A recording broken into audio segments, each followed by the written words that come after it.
Welcome to the Cape Fear Sports Report, driven by Stevenson Automotive Group. Today we've got the latest on the rebirth of a holiday tradition, plus we've got the story of appreciation where thank you goes to the extreme. We also have a little high school football, high school basketball, and we're going to talk oysters. It's the Cape Fear Sports Report, and it starts right now.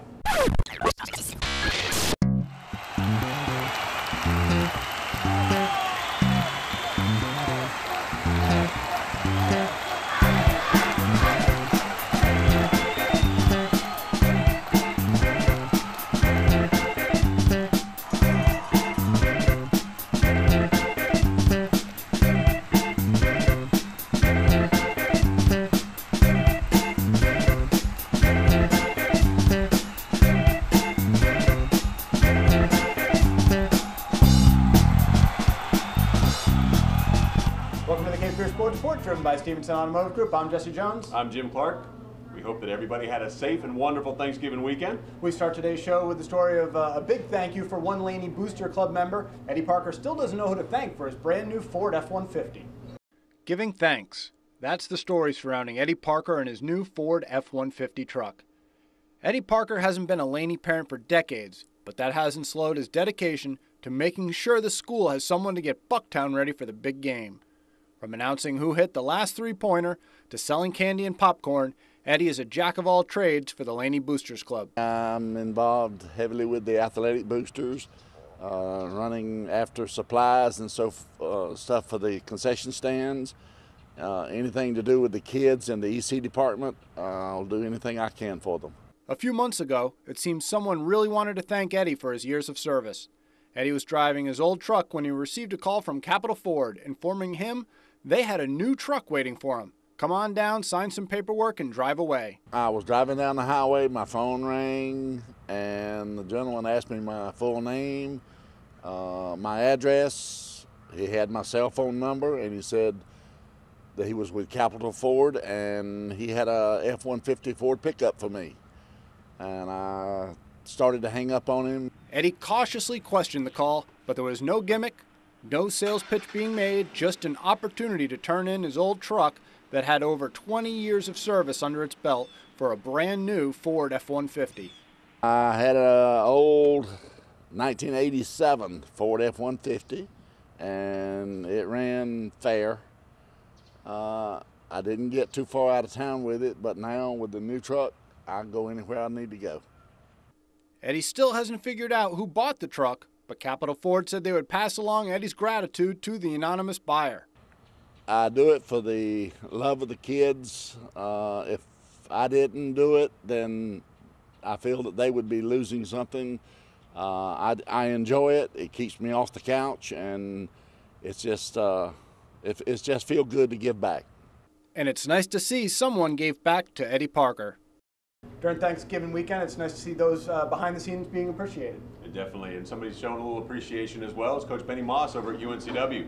The Seahawks had a record-setting night at Trask Coliseum as they took on VMI. Here's Jim Belkey with his report. UNCW faced Virginia Military Institute Tuesday at Trask Coliseum. VMI came into the game averaging more than 87 points per contest, but it would be the Seahawks who racked up the points early. And as always, the offense was led by Chad Tomko, who early on in the first half gets a pass on the corner from Johnny Wolf and nails a three. Then Tomko goes on an assist rampage. First throws an alley-oop to Dominique Lacey. Then on the very next possession finds John Fields for the alley-oop. Then Tomko finds big redshirt freshman Will Harreby with a bounce pass as he slams it in with two hands. Tomko continued to spread the love as he hits a trailing Keith Rundeman, who throws it down with contact. Tomko had 12 assists for the game. But the second half belonged to Fields, who was absolutely unstoppable against the undersized cadets. Here, off a Darryl Felder missed jumper, Fields skies for the rebound and then throws it in with two hands. Then, off a high-low from 7-footer Matt Wilson, Fields gets another easy bucket past the cadets. The big man had 22 points, 14 rebounds, and 4 blocks in just 25 minutes of action. The pesky cadets hung around for most of the game, but UNCW's offense was just too much for VMI as the Seahawks scored a school record 115 points. After the game, Fields talked about the Seahawks' newfound style of play. So like some of the old UNCWs were really slow down, hard-nosed defensive teams, and Coach Moss just recruited a new generation of athletes and shooters and people who just can make plays. I mean, that's what we're here for, to make plays, and it just feels very good that we can have a free-flowing offensive coach who gives us a lot of freedom. Fields acknowledged the superb play of Tomko as he compared the guard to one of the NBA's all-time greats. Yeah, I mean, Chad's great. Chad's fast, very shifty with the ball, gets really creative, kind of reminded me a little bit of Pistol Pete. Gave Dom some real nice alleys, gave me some real nice passes. He just keeps us excited and rejuvenated and ready to play defense on the other end when he gives us great dunks like that. Coach Moss admitted that Tomko's ability to be a one-man press break was key to the Seahawks' success. He's so fast, he's so quick, and he can turn that trap into an advantage break for us. Sometimes it became 5-on-3 because he just got around that big guy coming to trap, and we had numbers all night. And he's just so critical to pressure because he relieves it. He relieves it and allows us to go make plays on the other end. The Seahawks had a busy week of basketball, playing 4 games in the last 6 days. Moss knew he would have to get a lot of help off the bench if UNCW was going to keep up with the high-flying cadets. They create so many possessions, and the relentless pressure, we were worried, and that's why, we went deep into our bench in the first half. We went down, played 13, 14 guys, got all 15 in by the game's end, but we needed all 15 guys because of how they play and the fact that it was our 4th game in 6 days. The Seahawks are now 2-4 on the young season and will travel to Elon on Sunday for a very winnable game against the Phoenix. Then the Seahawks begin a 3-game homestand against George Mason, Campbell, and ACC powerhouse Wake Forest. This has been your look at Seahawks basketball. For the Cape Fear Sports Report, I'm Jim Dalkey. The Seahawks are on the road today, taking on Elon. They'll start a 3-game homestand beginning Saturday when George Mason comes to town.